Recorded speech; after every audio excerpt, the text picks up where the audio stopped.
Hello, Augies Worldwide. I'm Dave Kassler, amateur radio call sign KE0OG, here with another episode of Ask Dave. Today we're going to do a then versus now comparison of some ham radio magazines, and I've picked two to look at. There are two amateur radio magazines right now that have what you might call mass circulation. There are other magazines that are more specialist oriented. QST, or the league, actually puts out about 4 of them. And then this one right here is a non-league magazine called CQ. Both of these magazines, this is the June issue, this is the June issue in 2022. So we're coming up on Field Day here. Field Day will be a big event, and I would encourage you to attend a Field Day. Now, I do have an old CQ magazine. This is CQ from May 1965. 50 cents. That is definitely old. I don't know what the per issue cost on here. But now if we look at the old magazine, of course we didn't have the color that we had today. This was back in the era of tubes. And these were really technical journals. The idea, they had reviews and stuff in them, just like they do today. But they had, you could delve way into the circuitry. These were technical in nature. In fact, a number of the ham radio magazines, including this and QST, were listed in references to the technical literature. Okay, so lots of things going on. Now, the way they did things back then is often they would put the ads at the back. Okay, here is an advertisement. I wonder what would happen if I tried to mail that today. It's a first-class permit type of thing. But as you get toward the back, that's where you start getting into the advertisements, which are so much fun to look at today. Now, if we look at CQ today, first of all, it's bigger. It's quite a bit bigger. Now, there's a reason for this, because printing magazines this size, which was normal for the time, became difficult when the entire magazine industry transitioned from a mix of this size and this size to just this size. And so all the magazines had to go big. Now here is a QST today, still very much a going concern, and still quite technical actually, but nowhere near as technical as it used to be. You see more general interest type of stuff that they have in here. Some advertisers only go to one magazine or another. Impulse Electronics is a cool outfit. I've done video reviews of their stuff and so on. And this is a mix of all different kinds of articles: technical, general interest, kit building, and so on. It is actually a very good magazine, and the cost for this is about the same as what you would have to pay for QST. So 1 year, $42.95. Okay. Now QST is the magazine from belonging to the league, and it's $49.95 to belong to the league. You get all of their services, plus you get this.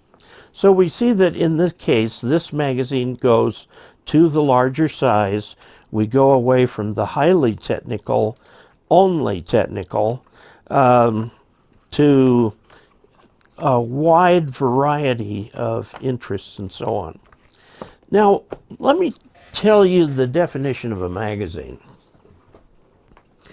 A magazine is a device to connect a group of people with a common interest with their suppliers. Okay? So we'll take, for example, this Nuts and Bolts magazine, which is designed for people who like, for makers and stuff. And if you look in the back of this, there is an advertiser's index that you can look at all the different people who are advertising. You would never see that in a Time magazine or something like that. Now here's another magazine. This is Sport Aviation for people who like to fly light sport aircraft like me. And again, Advertiser's Index. Okay? These magazines exist to connect people who love sport aviation with their suppliers. Also, there will be articles in here. The articles are actually secondary. The articles teach people how to use these products and what's best and help them compare and so on. What pays for the magazine are the advertisements, okay? So the same with amateur radio. You've got articles in here that tell you how to use your equipment. Here's one in exploring an area. So it's going to talk about the kinds of radios that you would take and so on. So these things, analog movement identifier, it's a cute little way to go to a ham fest and discover what type of meter you have. And the whole point of this is that you've got all these suppliers. The magazine has the articles that show you how these things relate and so on. There are literally thousands of magazines that you can find for everything from plumbing fittings to roofing to whatever, that whatever your particular area of expertise is, there will be a trade magazine. When I was an engineer, I joined the Institute for Electrical and Electronic Engineers, or IEEE, and they have their own magazines. And now I'm a life member of IEEE, and I still get their magazine called Spectrum, which kind of keeps me up to date on things that are happening in engineering.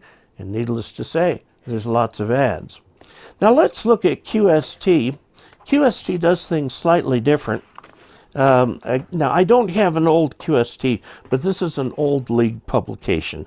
Understanding Amateur Radio was really, at the time, the general class handbook. At the time, they did not publish the questions in advance. There was no such thing as a question pool. So you didn't know what the questions would be, so you actually had to learn the technology. We can see that it was printed on pretty simple paper, although it's survived a lot better than this CQ here. And again, all about, it actually had projects in here you could build. It was quite technical, and a lot of people built their own equipment back in those days. And a lot of the league magazines had their advertising at the back, although there's no advertising in this one, this particular one right here. The handbook did have advertising, has always had advertising. Now let's take a look at a QST issue, okay? You've got some ads up front that you can look through till you get to the table of contents, and then you're going to have a mixture of features, like here's an editorial, and advertising, and so on. Another feature, stuff about the league, more. This Eaton Radio is really going after it. And then when you get to the first article, the first real article, the advertising ceases. Okay, and then you have solid content until you get up to the end of, well, this is just the field day supplement. There's a little advertising in it, but we get all the way to the back here where we have all the content, and then we start the advertising again. Now, why on earth would you put advertising not with the content? I mean, after all, CQ puts it with the content. But the reason is because some people actually like to browse the ads and see what all is in here. Now these ads go from full page, half page, to 2 columns, single column. Here's one that the ARRL didn't have an ad for, so they put in one for their own stuff. And some of these are just little tiny ads.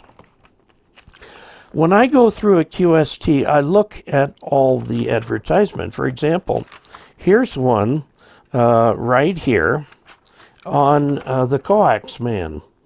A great way to get coax pieces and so on, and you can look that up and you will find lots of coax deals.